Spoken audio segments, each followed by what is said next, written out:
लोकशाहीचा बुलंद आवाज, रिपब्लिकन वार्ता महाराष्ट्र. कुमावत नगरमध्ये मनपाच्या जागेवरील अनधिकृत बांधकामावर बुलडोझर. सामाजिक उपयोगासाठी राखीव भूखंड अतिक्रमणमुक्त, नागरिकांना दक्ष राहण्याचे आवाहन. सविस्तर बातमी. नाशिक शहरातील कुमावत नगर परिसरात महापालिकेच्या मालकीच्या भूखंडावर करण्यात आलेले अनधिकृत बांधकाम मनपा प्रशासनाने जमीनदोस्त केले आहे. सदर जागेवर बेकायदेशीरपणे वॉल कंपाऊंड उभारण्यात आले होते. या प्रकाराची माहिती मिळताच महापालिकेच्या अधिकाऱ्यांनी तात्काळ कारवाई करत जेसीबीच्या सहाय्याने संपूर्ण बांधकाम पाडले.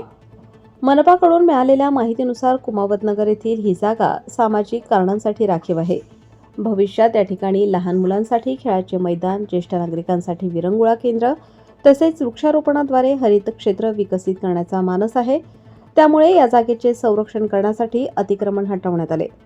महापालिकेच्या अधिकाऱ्यांनी नागरिकांना आवाहन केले आहे की या ठिकाणी पुन्हा कोणत्याही प्रकारचे अतिक्रमण होऊ नये यासाठी सतर्क राहावे.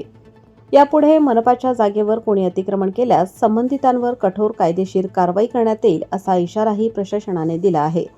ही कारवाई महापालिकेच्या आयुक्त मनीषा खत्री, अतिरिक्त आयुक्त झगडे मॅडम, अतिक्रमण उपायुक्त सुवर्णा दखणे, पंचवटी विभागीय अधिकारी राहुल जाधव तसेच अतिक्रमण प्रमुख मिलिंद जाधव यांच्या मार्गदर्शनाखाली करण्यात आली. प्रशासनाच्या या धडक कारवाईमुळे परिसरातील नागरिकांनी समाधान व्यक्त केले आहे. रिपब्लिकन वार्ता महाराष्ट्र न्यूजसाठी विशेष प्रतिनिधी आनंद Dabhade, Nashik. Subscribe now and press the bell icon. Never miss an update.